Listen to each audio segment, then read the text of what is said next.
Another new hero with a very unique mechanic to the game. Hey, Nabi, in this video, I'm going to be going over the patch notes for the game Kinggodcastle 4.9.4, and it is that time of the month again. So, Garam the King's Guard. I'm going to stick with the Korean pronunciation because that is what I am used to. But new hero, just first glance, like, I love her design, man. Like, she's going to be a fan favorite for a while. I am 100% sure. For sure. So, she's from the Eastern region, okay?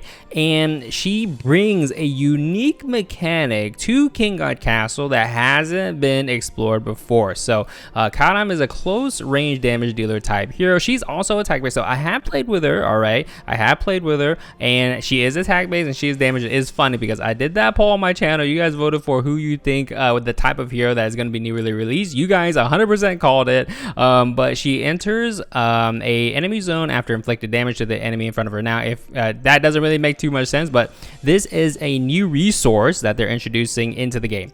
Garam is a hero who uses a new resource, TP, instead of mana to cast her skill. TP can be obtained when Garam performs normal attacks or in special situations. Now, they don't actually ever tell you, or in the game, by the way, what TP even stands for. I am pretty sure it is technique points.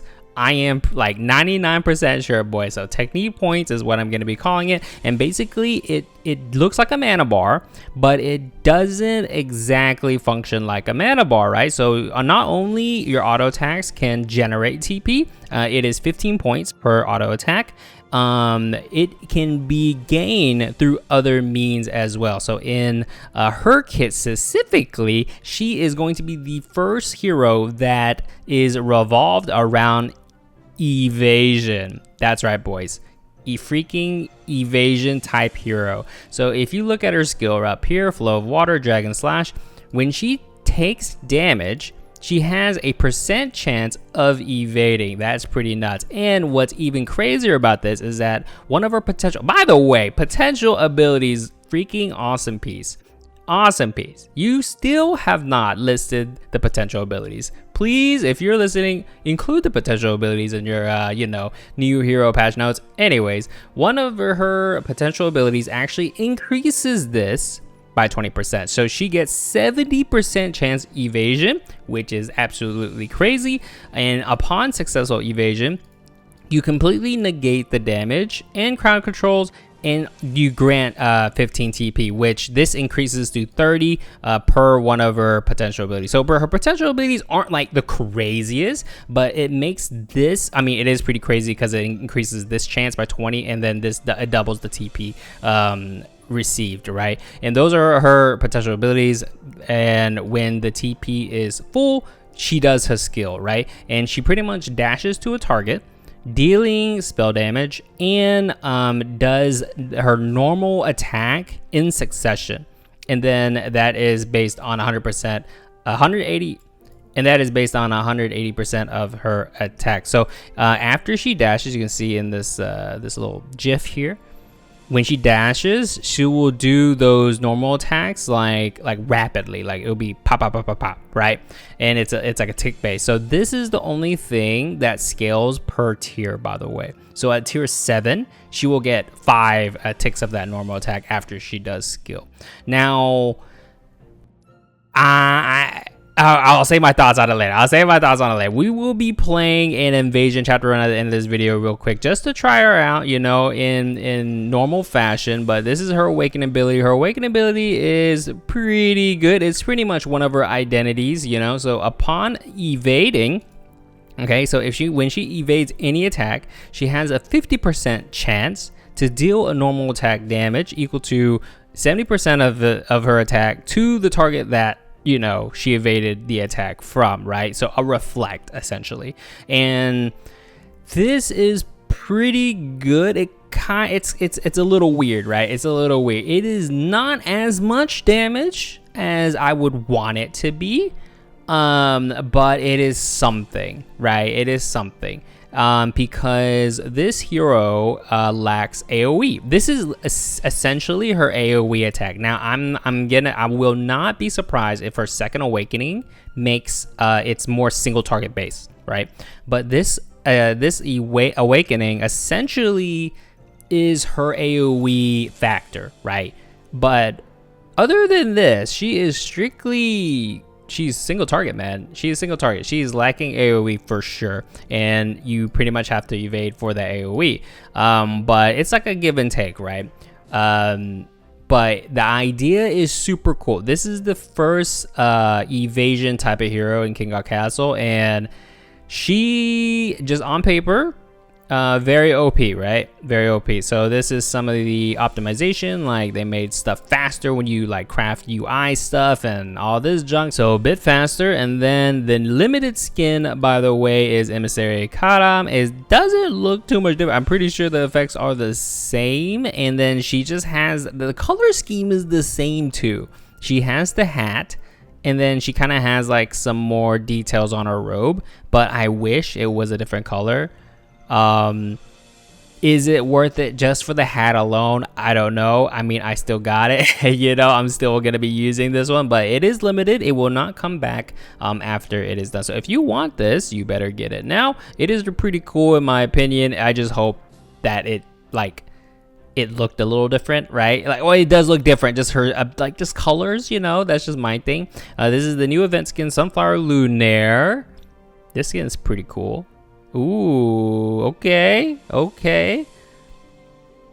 I do love me Lunaire skins, right? This is the new Summoning Blessing. If you care about that, I highly, dissuade you from doing this at all costs. As usual, bug fixes, yep. Strife battlefield fixes, yes, fix a bunch of stuff, please. And that is it for this. So we are going to be going in-game and doing a quick chapter 2-1, aka chapter 11 run real quick. All right, we're in game. Here's the hero card if you're interested. Here are the base stats. Here's the potential abilities with awakening ability. And yeah, so level 4 increases this to 70%. Like I said, level 8 potential ability just increases this to double, so 30 TP. Now that is one major gripe. Just at face value, early impressions, I wish the potential abilities were a little more unique, like added another effect or something to the existing kit rather than just increasing some numbers, right? So that is probably one of my negatives of this hero upon release,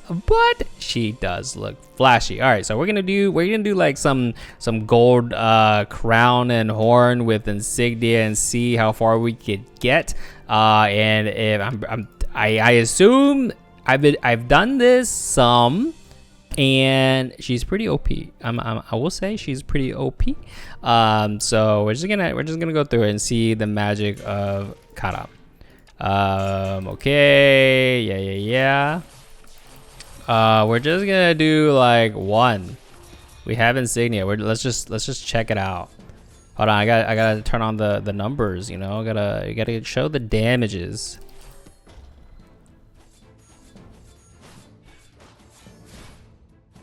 So I'm running, I believe, I don't remember. I believe it is just attack relic stats. It's just straight attack. So I have no attack speed. Now, per attack speed, you only get 15 TP. You get most of it by dodging. So I don't think attack speed is like the craziest. What's funny is that like the way she's holding her sword and stuff, it's very Zhao Bai. It's very Zhao Bai. But it's kind of like Zhao Bai where, well, I can't say that. It's a totally different freaking hero, bro. I'm pretty sure she is like attack, right? I don't think you do spell damage on her, man. I really don't think you do spell damage. To be honest, I don't think you do spell damage. Honestly speaking, we're gonna do this. We're gonna try, like, I mean, this might be the worst build in all mankind, right? But I am a believer. You know, I'm a build maker, okay? I like to try crap out.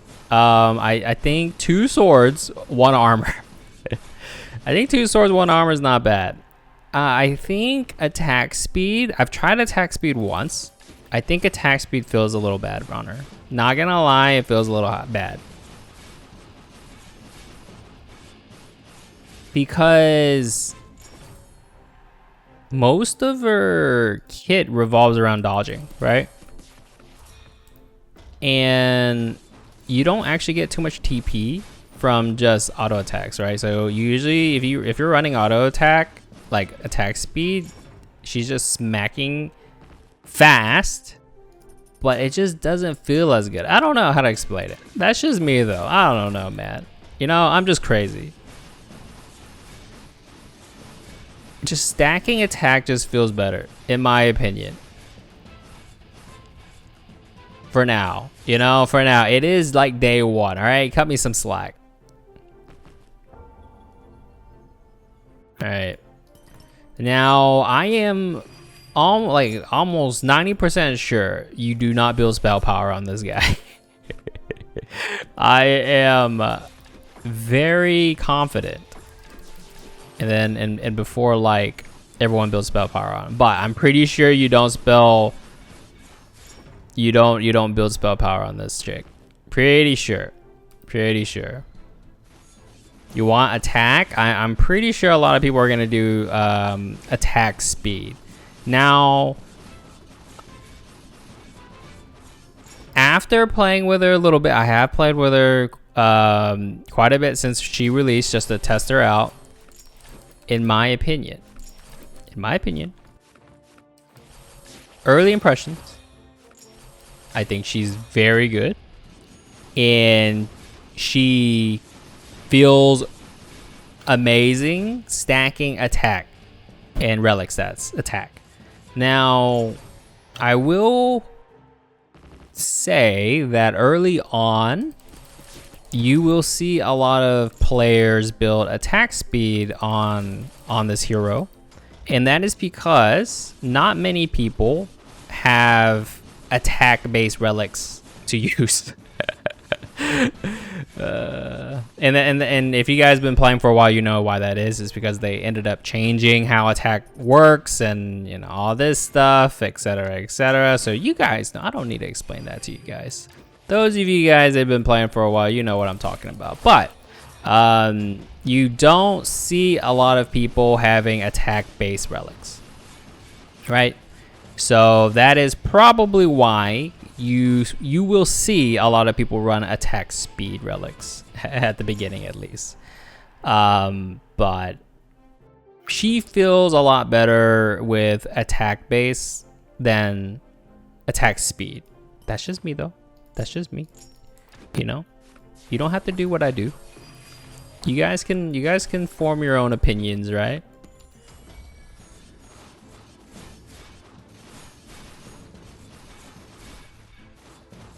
So I've tried her in Strife. She does feel really good in Strife, I will say. Spoilers.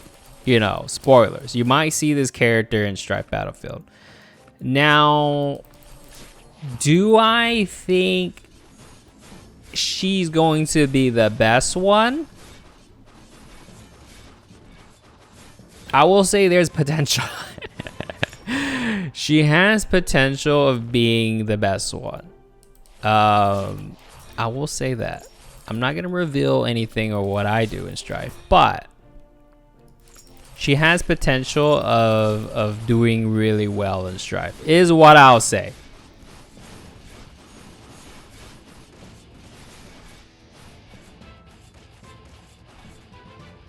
Now, a lot of people are going to be like, hey, Knob, where would you rank her? What's your rank on her? Well, I guess you're just going to have to wait for my next month's General Hero tier list. Be sure to subscribe to keep up with that one.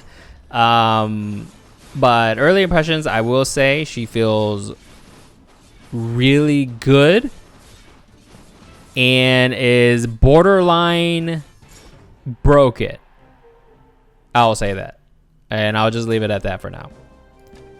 She has potential to be borderline broken. She's actually borderline broken. Borderline. It's just insane. Freaking insane. There it is, boys. There it is, man. These new heroes that they're releasing, because like it's all based on, you know, season 2 of invasion mode as well. They're just all crazy, man. I am so excited for the future heroes that come into King God Castle. Anyways, let me know in the comments below what you think of this hero. Where do you rank her? What's your experience? And as always, thumbs if you liked it, subs if you loved it, and I'll see you next one, boys. Later.